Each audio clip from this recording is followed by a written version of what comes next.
Bismillahirrahmanirrahim. Assalamualaikum warahmatullahi wabarakatuh. Para jamaah Al-Azran rahimakumullah yang teteh hormati dimanapun Anda berada, tentunya yang teteh sayangi, semoga kita semua selalu berada di dalam rahmat, maghfirah dan inayahnya Allah. Amin ya Allah ya Rabbal Alamin. Saat ini kita sedang diberi kesehatan ya, amin, oleh Allah. Baik sehat secara lahir ataupun sehat secara batin ya kita, amin ya Allah ya Rabbal Alamin. Baik, mungkin para jamaah Al-Azran rahimakumullah, kita lanjutkan kembali ngaderes ngaji kita ya, pengkajian kitab Minhajus Saniyah.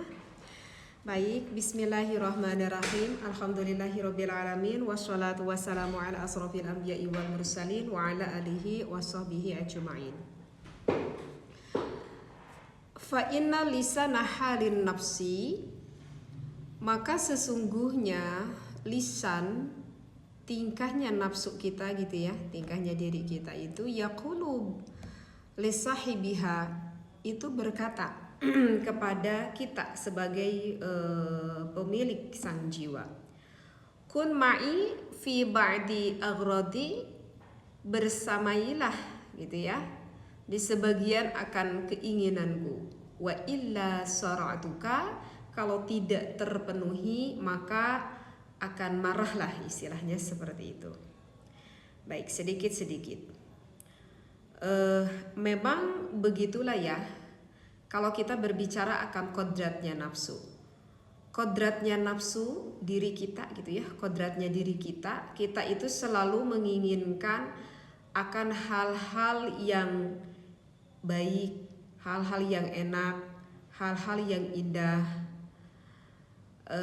hal-hal yang bahkan bisa dikatakan cenderung ingin selalu melakukan hal-hal yang buruk, yang mubah, bahkan bisa aja mubadzir gitu ya. Dan memang begitulah kodratnya nafsu, kodratnya diri kita sebagai jiwa seorang manusiawi.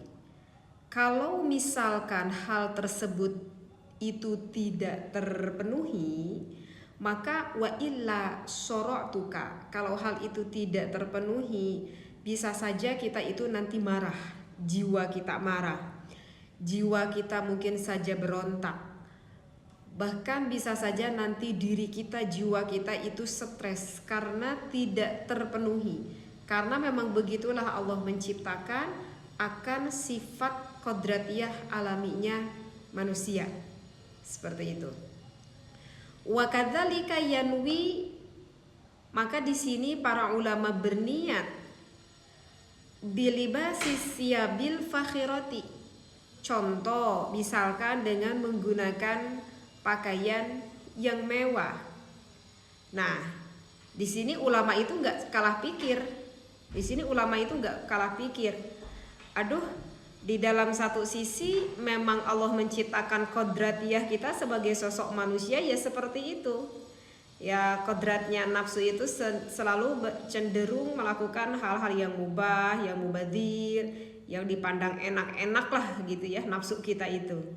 Tapi kalau aku diikuti, kata ulama, ya nanti kalau aku mengikuti gitu terus, bisa-bisa aku terjerumus pada suatu kecelakaan.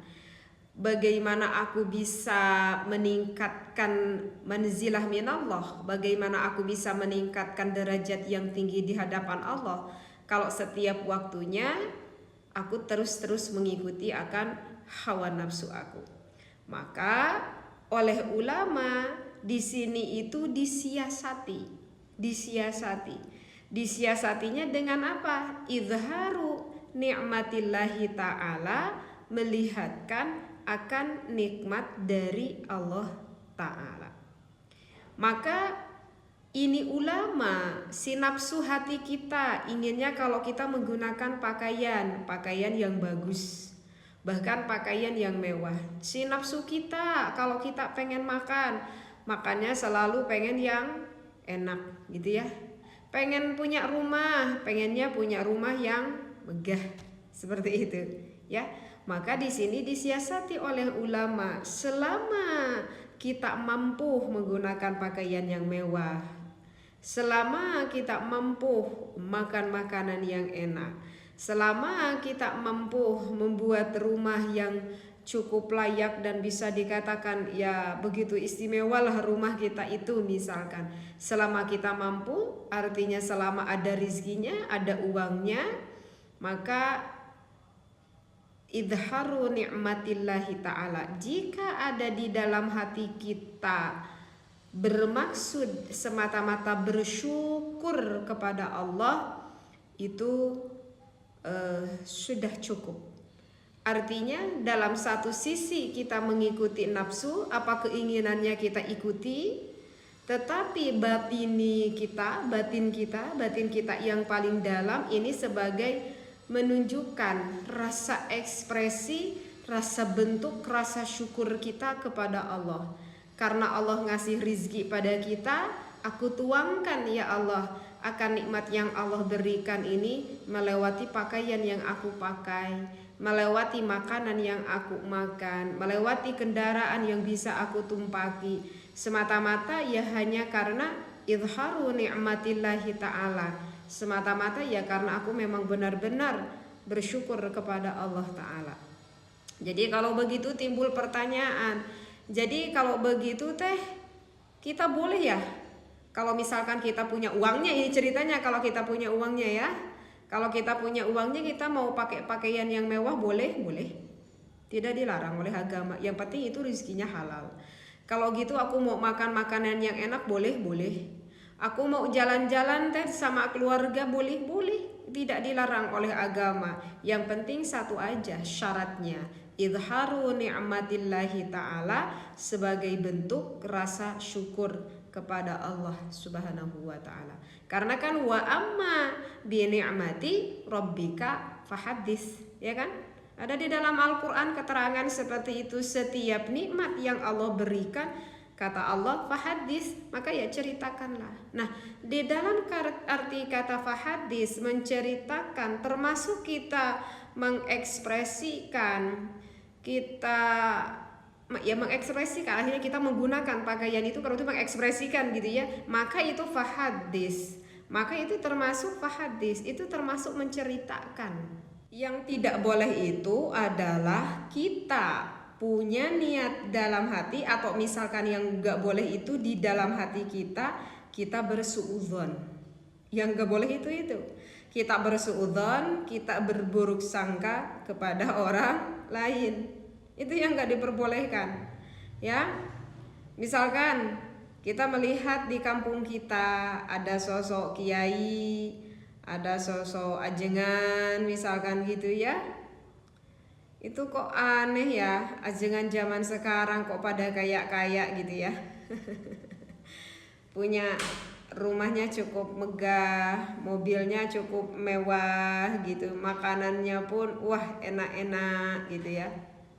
Sehingga kita berpikir buruk kepada sosok ajengan tersebut itu. Ini gak sesuai ini dengan yang dicontohkan oleh baginda Rasulullah Shallallahu Alaihi Wasallam. Ya siapa tahu itu ajengan karena tahu ilmunya, Allah memberikan rizkinya memang segitu banyaknya pada ajengan tersebut.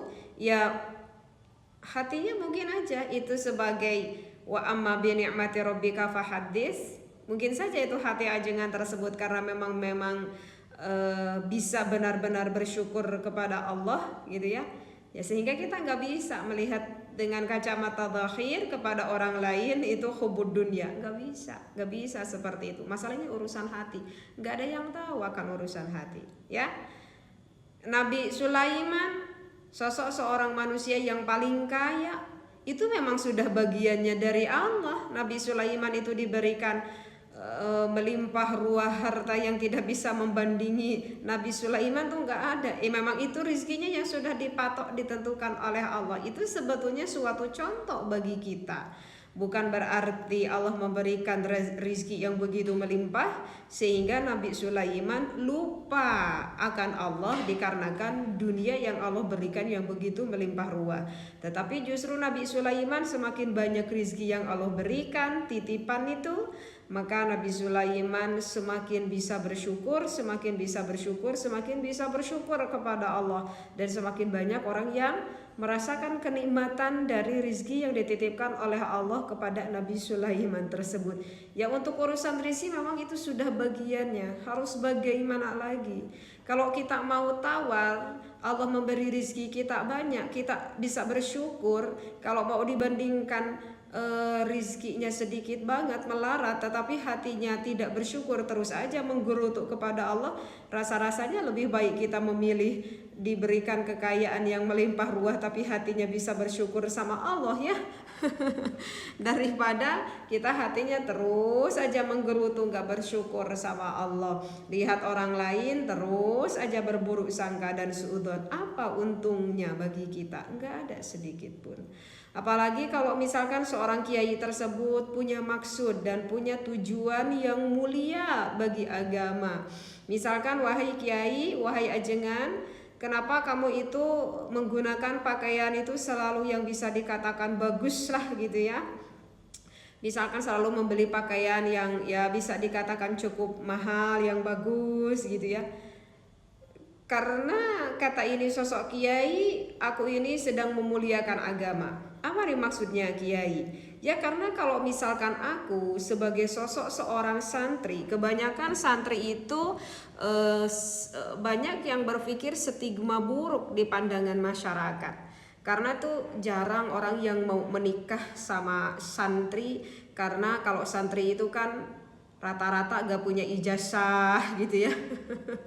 Dulu juga kan teteh sama suami itu keluar dari pondok gak punya ijazah sama sekali. Kayaknya kalau gak punya ijazah untuk mendaftar ke pabrik aja itu gak akan diterima karena gak punya ijazah sama sekali ya, karena memang formal gitu, gak formal gitu ya, memang pesantren khusus gitu dulu teteh sama suami. Ijazah aja gak punya gitu ya, ibaratnya gak punya tameng seperti itu. Terus sehingga identiknya itu susah uang gitu ya. Identiknya itu santri itu miskin, terbelakang, kampungan kan. Banyak dulu yang berpikir stigma santri itu seperti itu. Udah mah dicap terbelakang gitu ya, terbelakang dicap oleh kebanyakan orang. Sudah mah kita menunjukkan yang tidak ada auranya gitu. Kemudian setelah stigmanya buruk, kita misalkan pakai pakaian yang lusuh gitu ya, sarungnya yang kerintil-kerintil karena gak diistrika gitu ya, bajunya udah jelek, agak bau mungkin karena udah beberapa hari gak dicuci, sehingga banyak yang berkesan kalau stigma santri itu udah mah miskin, gak punya skill, gak punya uang. Kemudian apalagi compang-camping, budukan, jorok. itu dulu ketika teteh kecil itu banyak orang yang berpikir stigma santri itu dengan konotasi kata negatif dan terbelakang. Seolah-olah tasawuf tuh seperti itu gitu ya. Seolah-olah tasawuf itu adalah pakaian yang pakaian yang lusuh, itu seolah-olah tasawuf itu seperti itu, pakaian yang lusuh, yang sarungnya kerintil-kerintil gitu ya. Nah, kata ini kiai, justru aku sengaja menggunakan pakaian yang rapi, yang bersih, dikarenakan sebagai bentuk aja rasa syukur kepada Allah dan sebagai bentuk menghargai akan diri aku sendiri, dan bertujuan aku ini untuk menutupi fitnah dari pandangan orang dengan berasumsi stigma buruk kepada santri.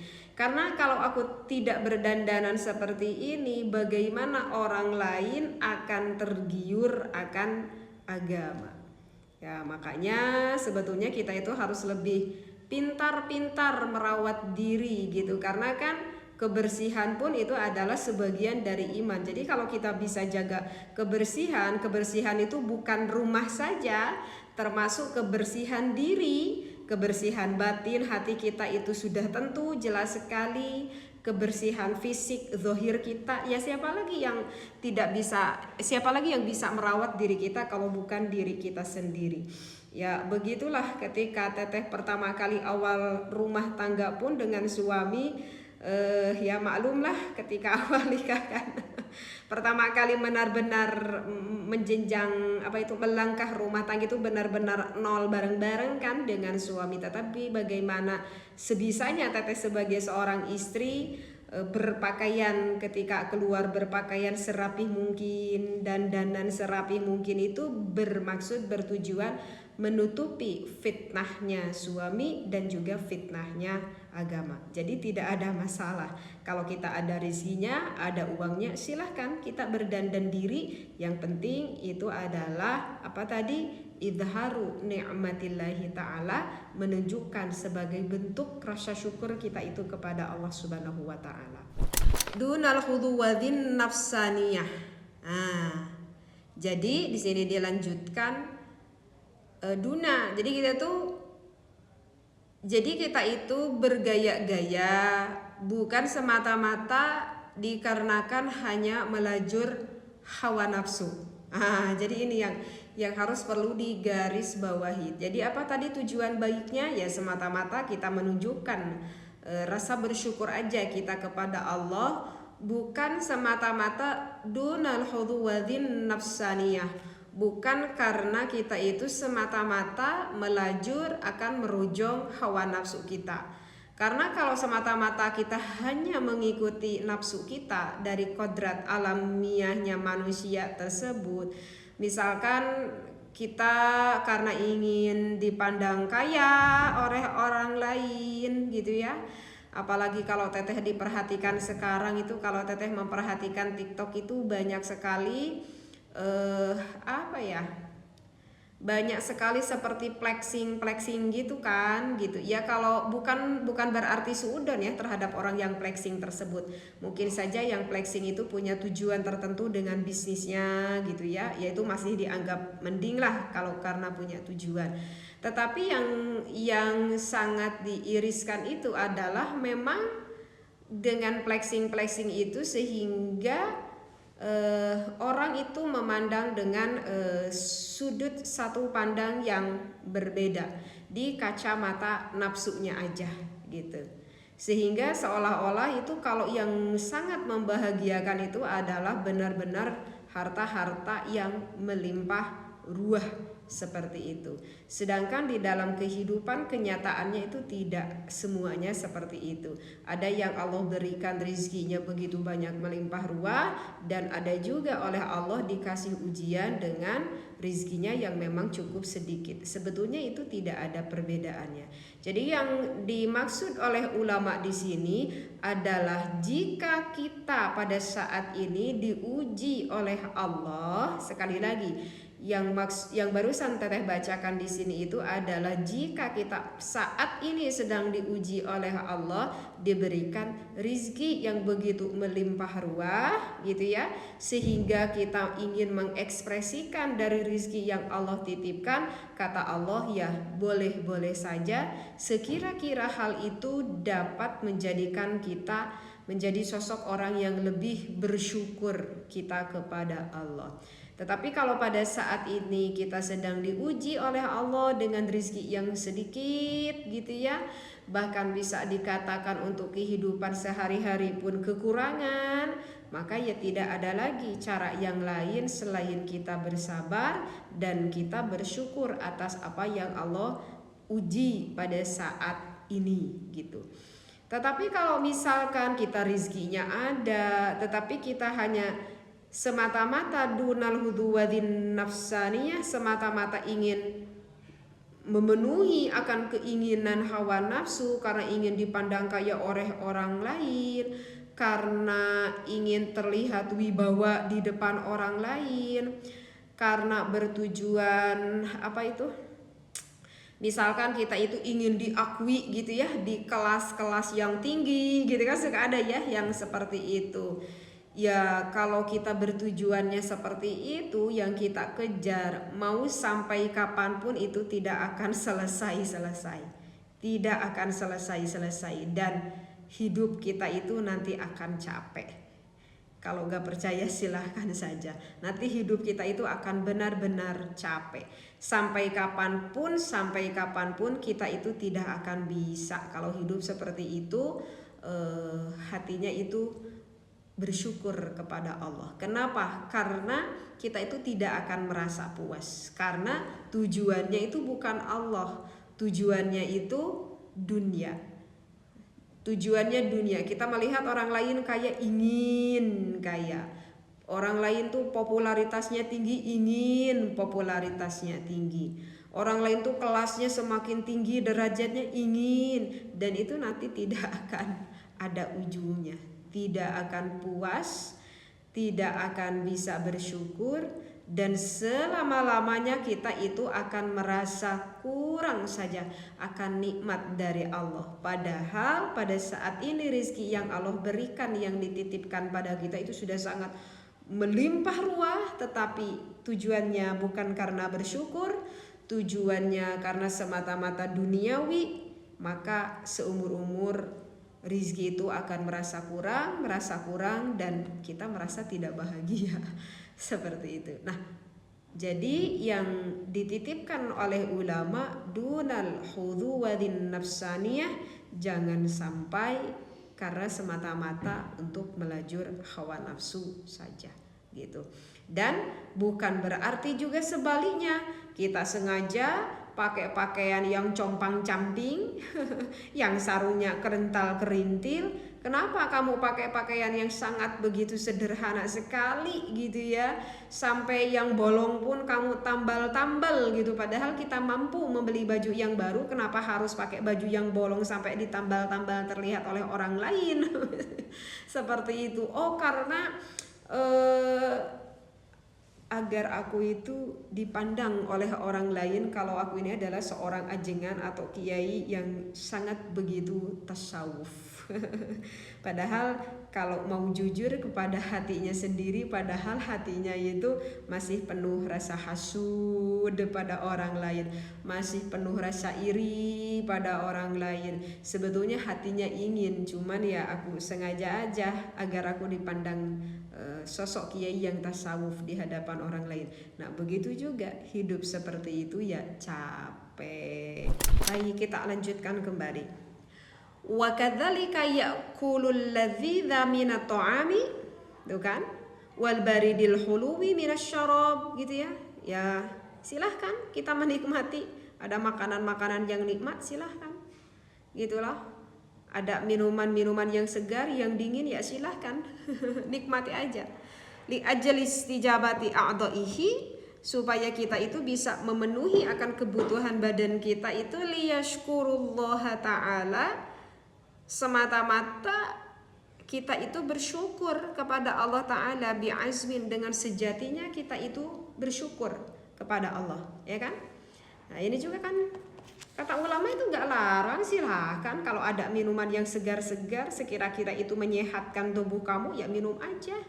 Sekira ada makanan-makanan yang nikmat, yang enak, makanan itu bisa menyehatkan badan kamu, ya makan saja. Nggak dilarang oleh syariat, nggak dilarang oleh agama seperti itu. Jadi gimana ya? Jadi begini, kita kan di dalam satu sisi kita itu kan diperintah bersyukur kan oleh Allah, dan di dalam satu sisi kita itu disuruh bersabar kan oleh Allah. Nah, jika kita merasa sulit dengan cara dimarahi, dengan cara ditakuti, susah, maka kenapa kita tidak melakukan dengan opsi yang lain, misalkan dengan cara dibujuk. Maksudnya bagaimana teh? Oke, sama teteh itu dicontohkan, dianalogikan, misalkan seorang ibu yang ingin mendidik anaknya, misalkan ini anaknya tuh lagi main apa ya, handphone ya, zaman sekarang itu lagi main handphone, lagi main game lah gitu ini si anak. Kemudian ibunya itu menyuruh kepada anaknya untuk melakukan sholat nak gitu ya, udah waktunya sholat gitu. Itu si anak gak denger. Ketika ibunya nyuruh anaknya sholat, itu si anak gak denger. Udah 2 kali gitu ya, nah ya cepat sholat, itu udah adzan maghrib, gak denger juga. Sampai 3 kali itu ibunya udah sampai nadanya udah semakin tinggi, itu si anak hare-hare aja gitu sama sang ibunya ya, jong-jongan aja itu si anak asyik aja main game. Hilangnya kesabaran ibunya ya. Kesabaran ibunya hilang ini, udah 3 kali nggak digubris-gubris ini sama anaknya. Anak ibunya memuncak kan, marah gitu ya. Akhirnya marah itu si ibunya pada anaknya. Kamu tuh gak denger ya, dari tadi mama bilang suruh sholat gitu. Marah gitu, marah itu sampai ngancem. Misalkan sampai ngancem, awas ya kalau kamu nggak sholat gitu ya. Mama nanti gak kasih jajan ya 1 minggu ya kalau kamu terus aja main HP nggak sholat gitu ya. Itu si anaknya udah bengal, udah bengal banget gitu. Lebih nggak apa-apalah, aku nggak jajan juga, nggak dikasih jajan seminggu juga nggak apa-apalah sama mama gitu ya, wong aku masih bisa makan nasi kok di dapur. daripada aku ini sayang main game belum tuntas tuh anak-anak sekarang gitu kan. Ini daripada itu kalau gamenya belum tuntas itu nggak bisa disuruh gitu. Jangankan disuruh, konsentrasinya udah hilang, nggak ngedenger gitu. Karena udah saking konsentrasinya kan sama gitu. Jadi ini si anak kayaknya daripada aku harus berhenti main game ini, lebih baik aku nggak dikasih jajan seminggu sama mama pun aku yang nggak apa-apalah. Aduh, ini mamanya tuh sampai berpikir, ibunya kan, aduh ini gimana ya, udah dengan cara dimarahi pun gitu ini anak tuh nggak mau denger. Nah, sehingga ini si sang ibu berinisiatif, bagaimana ya kalau besok hari aku melakukan dengan cara yang lain, enggak dengan cara lewat dimarahi, enggak lewat dengan cara seperti ya tadi diancam seperti itu, karena ternyata agak mempan. Berarti kan ada opsi lainnya, mulai dari besok aku akan berbicara yang lebih baik, semoga bisa didengar gitu ya kan. Akhirnya esok harinya sedikit-sedikit ibunya bertutur kata yang baik, memberikan sedikit pepatah-pepatah dengan nada yang rendah, nada yang baik gitu.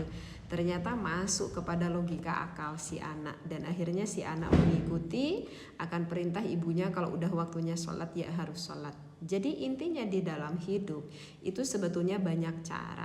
Begitu juga dalam kita merawat hati kita sendiri pun sama, banyak cara. Karena kan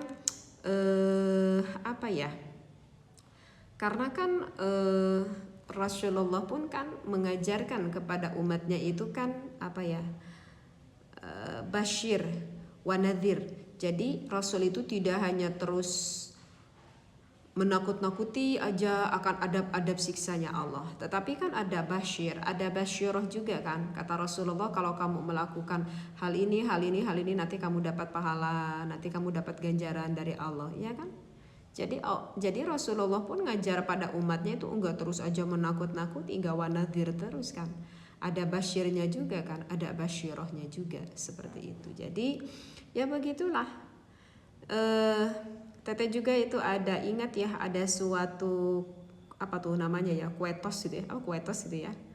Ada suatu kuetos yang mengatakan seperti ini. Ketika penghasilanmu bertambah, jangan menambah gaya hidupmu, tapi tambahlah sedekahmu. Pernah gak dengar kuetos seperti itu ya? Kuetos seperti itu. Jadi kalau misalkan penghasilan kita semakin bertambah, maka ya gaya hidupmu itu harus sama, meskipun semakin melimpah ruah rezeki kita. Karena apa yang harus dikedepankan itu adalah sedekah kita. Kalau ditafakuri akan kata kuetos itu, menurut Teteh itu sebetulnya belum tentu cocok bagi semua orang. Kayaknya kuetos itu belum tentu cocok untuk semua orang, karena ketingkatan pribadi seseorang dan hati seseorang itu tidak bisa disamakan. Mungkin kalau menurut Teteh kuetos ini cocok bagi orang-orang yang memang sudah pandai ketika oleh Allah dikasih ujian yang rendah, tapi ia tetap bisa bersyukur gitu ya. Jadi misalkan Allah tuh udah ngasih ujian nih kepada orang ini, rizkinya yang sangat sedikit, bahkan bisa dikatakan sering kekurangan gitu ya. Tetapi ini si sosok orang ini, meskipun diuji oleh Allah dengan rizkinya sedikit, ini orang itu masih tetap aja bisa bersyukur, tetap aja bahagia atas nikmat yang Allah berikan. Meskipun sedikit masih bisa menyempilkan sedikit sedekahnya. Nggak ada sama sekali. Dalam hatinya itu menggerutu, ngarah sula, muncak orang Sunda namanya. Bahagia aja, meskipun bisa makan pagi sore nggak makan, besoknya nggak makan sama sekali, hatinya bahagia aja, nggak ada sedikit pun berburuk sangka sama Allah, bahagia aja, bersyukur aja. Ya mungkin kalau orang yang sudah bisa seperti ini, ketika dikasih ujian seperti ini masih tetap bisa seimbang hatinya kepada Allah, mungkin ya akan kuetos ini itu ya cocok, sehingga ketika dikasih rezeki yang banyak pun ya mungkin bagi orang ini akan semakin banyak bersedekah ya. Tetapi kan setiap orang tuh nggak sama. Bagaimana kalau misalkan ini mas satu orang diuji oleh Allah dengan rezeki yang begitu sedikit, bisa dikatakan ya bahkan dalam kehidupannya tuh sering kurang. Ini si orang ketika sama Allah diuji dengan rezeki yang sedikit lah gitu ya, bahkan kekurangan itu hatinya itu nggak bisa syukur sama Allah. Jadi hatinya tuh ngerasula aja gitu sama Allah, ya Allah gitu ya, ini aku setiap hari nih jangankan makan yang enak ya Allah, makan aku nih kadang pagi-pagi nemu, sore nggak nemu gitu. Pokoknya merasa ini aja gitu, jauh lah gitu dari rasa syukur gitu sama Allah. Udah merasa muak mungkin ya dengan kehidupannya, karena dengan rezeki yang serba kekurangan. Udah semakin bingung aja setiap harinya dengan rezeki yang kekurangan itu. Bahkan mengakibatkan justru orang ini dengan diuji oleh Allah seperti ini semakin jauh dia itu ibadah atau dekat kepada Allah. Harusnya semakin dekat, tetapi ini justru semakin jauh di dalam melakukan ibadah kepada Allah. Nah misalkan alhamdulillah esok hari ini si orang dikasih rizki yang lebih melimpah ruah daripada rizki yang sebelumnya, sehingga selama ini dia itu sangat mengharapkan, mengimpikan gimana sih ya rasanya itu menggunakan pakaian yang bagus gitu. Gimana ya rasanya aku itu ingin nyoba dong gitu kalau makan di restoran tuh kayak gimana gitu. Ingin dong aku mencoba makan yang enak gitu di restoran. Karena sekarang kan uangnya aku udah ada, udah punya nih sekarang nih, usaha aku sekarang semakin meningkat. Apakah itu diperbolehkan? Ya boleh-boleh saja, sah-sah saja. Jika hal itu membuat orang tersebut bisa bersyukur kepada Allah. Ketika dia pergi ke restoran, dia makan makanan yang enak, meskipun itu harganya lebih mahal daripada dulu dia gak punya uang. Setelah dia beres makan, alhamdulillah ya Allah, ternyata begini ya Allah ya, enaknya rasa makanan yang aku makan di restoran selama ini, baru pertama kali aku makan di restoran dan enak tenan ini ya Allah, alhamdulillah. Keluar dari lisannya dengan mengucapkan alhamdulillah dan hatinya penuh rasa syukur kepada Allah. Apakah boleh? Boleh aja. Karena mungkin dia itu bisa ibadahnya tuh dengan cara ini, dengan cara bersyukur. Tidak bisa beribadah dengan cara bersabar. Tapi kalau dengan cara bersyukur ini si orang tuh bisa. Ya maka itu adalah opsi, suatu pilihan. Jadi kalau misalkan kuetos itu tersebut ketika kita menambah penghasilan kita, maka harus semakin perbanyak sedekah. Ya kalau aku sekarang rezekinya semakin banyak, harus aku sedekahkan sebanyak-banyaknya. Ya kapan aku menikmati hidup? Nanti kapan aku bisa bersyukur kepada Allah? Ya kan? Seperti itu. Jadi ya begitulah ya. Nah, bahkan ya ini bahkan gitu ya, ini diteruskan ya sedikit lagi ya, satu paragraf lagi. Wa qad kana Abul Hasan Asyadzali rahimahullahu taala yaqulu, ini bahkan ini yang berkata sosok Abul Hasan Asyadzali loh. Abu Hasan Al-Sadili itu dedengkotnya atau misalkan guru besarnya ilmu tasawuf ini. Imam siapa itu? Abu Hasan Al-Sadili ya, yang mempunyai tarekat Syadziliyah kan. Banyak sekarang di Indonesia ya yang mengikuti tarekat Syadziliyah. Ini bahkan yang berkata Abu Hasan Al-Sadili. Apa yang disampaikan oleh beliau Abu Hasan Al-Sadili li ashabihi kepada santri-santrinya. Beliau berkata seperti ini pada santrinya, kulu min atyabit ta'ami, anak santri, Kalau kamu punya makan makanan yang enak, makanlah makanan-makanan yang paling enak itu. Washrobu minalladzi syarabi, jika kamu punya minuman-minuman yang segar, minumlah gitu ya, minuman yang segar itu. Wanamu ala awta'il firasyi, tidurlah kamu di atas kayak kasur yang empuk gitu ya. Walbasu waliyarasyabi, dan pakailah pakaian yang paling indah. Fa'in ahadakum gitu ya, maka kalau misalkan ada di antara salah satu kalian idza fa'ala dzalika, kemudian kalian itu melakukan hal tersebut, waqala, kemudian kita itu berkata alhamdulillah gitu ya, kita itu berkata alhamdulillah, maka kata ini Syekh dikatakan yastajibu kullu udwin fihi lisyukri. Ya maka berarti kita itu sudah bisa bersyukur kepada Allah. Tuh kan? Di sini jelas ya. Bahkan ini yang berkata siapa? Ahli tasawuf. Gurunya tasawuf ini yang berkata. Torekat, yang punya torekat asyadiliyah, bahkan berkata kepada santrinya, ya kalau misalkan ada kasur yang empuk, kenapa kamu harus tidur di atas tikar? Kalau ada makanan yang enak, kenapa kamu harus makan yang tidak enak? Kalau kamu punya baju yang bagus, kenapa kau gak gunakan baju itu? Kenapa kamu harus menggunakan baju yang lusuh dan baju yang jelek? Kenapa enggak? Uang itu rezeki yang Allah titipkan, pakai aja. Itu sebagai bentuk rasa syukur kita itu kepada Allah. Ya. Dan ada juga kemudian yang menempas seperti ini gitu ya, suka ada gitu kan ya yang berkata seperti, tapi kan teh, bukankah ada di dalam satu riwayat itu Sayyidina Abu Bakar ketika dikasih minuman sirup itu, Sayyidina Abu Bakar itu gak mau minum, katanya takut mengurangi akan nikmat nanti di akhirat. Atau misalkan seperti siapa tuh, Syekh Abdul Qadir Al-Jailani gitu ya, sudah tidak makan 3 hari, ketika hari ketiga ada orang yang memberi roti, itu tidak dimakan oleh Syekh Abdul Qadir Al-Jailani, justru dikasih gitu pada orang lain, padahal beliau sudah tidak makan di 3 hari. Itu gimana ini teh, kok bertentangan banget gitu ya. Ya kan itu beda konteksnya. Kan tadi teteh bilang tidak semua orang itu sama. Ada satu orang diuji oleh Allah bisa bersabar, tetapi ada satu orang ketika diuji Allah tidak bersabar, tetapi orang ini bisa bersyukur, ya kan? Ya jadi kita jangan disamakan dengan Sayyidina Abu Bakar, jangan disamakan dengan Syekh Abdul Qadir Al-Jailani, beda.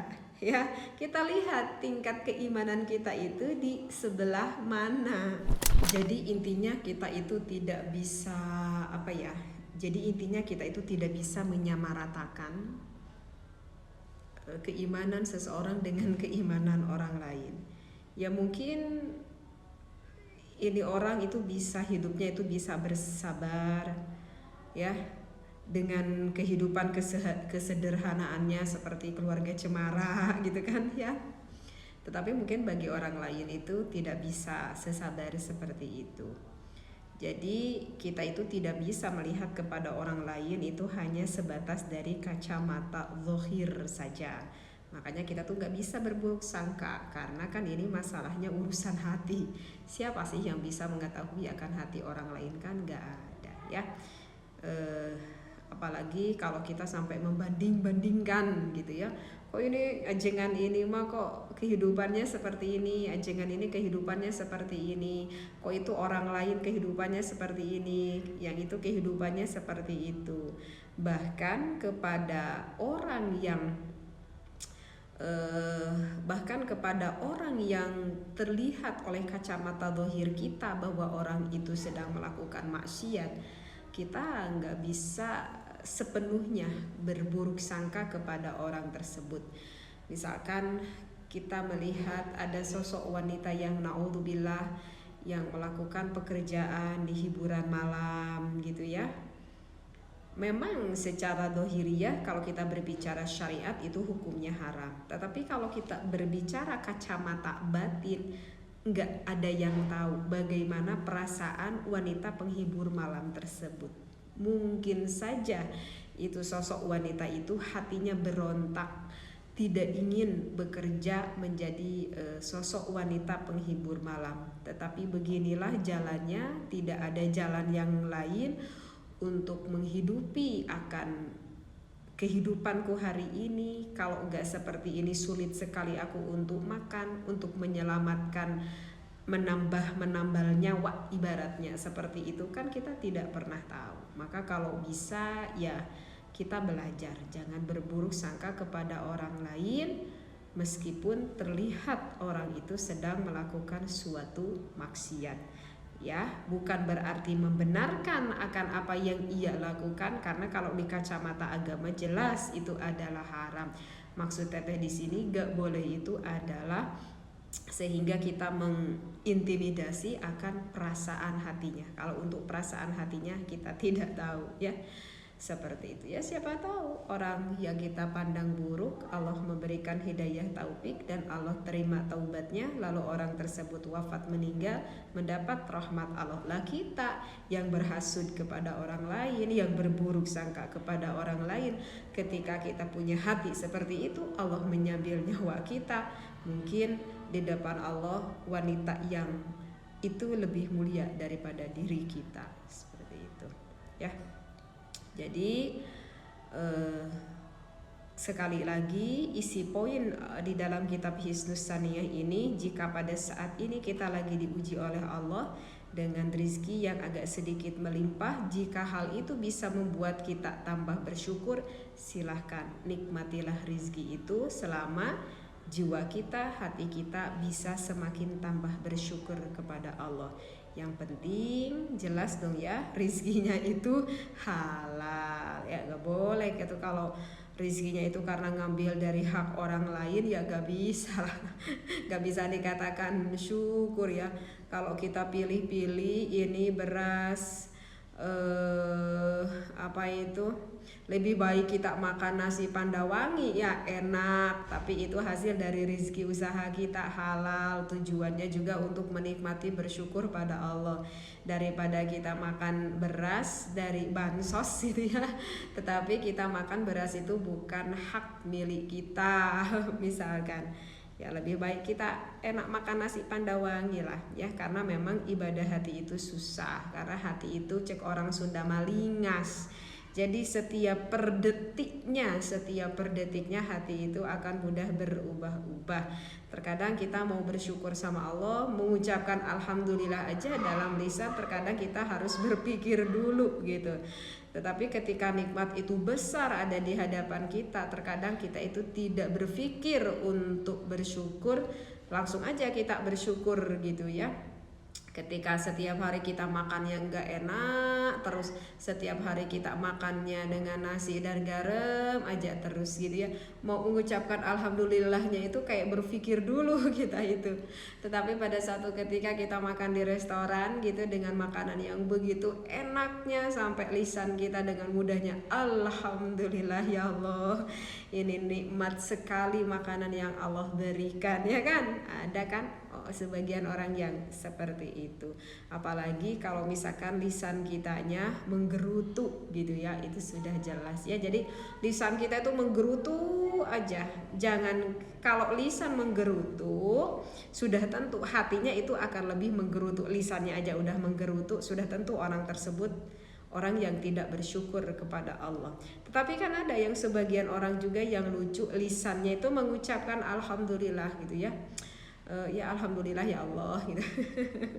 Tetapi sebetulnya hatinya itu menggerutu, hatinya itu nggak bersyukur sama Allah ya, karena ini di hadapan orang lain ya alhamdulillah aja karena malu gitu ya dilihat oleh orang lain. Bagaimana kamu sekarang? Alhamdulillah gitu ya. Padahal hatinya mah menggerutu misalkan kepada Allah, ada kan yang seperti itu. Tetapi yang baik itu adalah ketika lisan berkata alhamdulillah dan hatinya pun lebih-lebih alhamdulillah. Hatinya pun lebih-lebih bisa bersyukur kepada Allah ya. Jadi intinya jangan sampai hati kita itu menggerutu kepada Allah ya. Baik, mungkin para jamaah Al-Asran rahimakumullah, sedikit-sedikit aja ya ngajinya ya.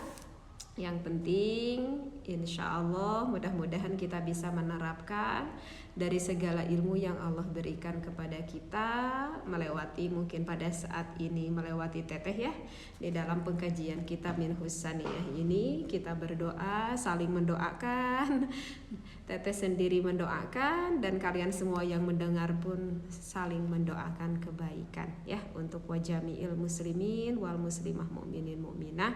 Semoga di sisa akhir hidup ini kita menjadi sosok orang yang lebih husnul khotimah, menjadi sosok orang yang hatinya bisa lebih bersyukur, lebih ridho atas apa segala kehendak yang Allah berikan kepada kita. Baik, mungkin para jamaah al-asran rahimakumullah, wallahu a'lam wallahu muwafiq ila aqwamit thoriq. Wassalamualaikum warahmatullahi wabarakatuh.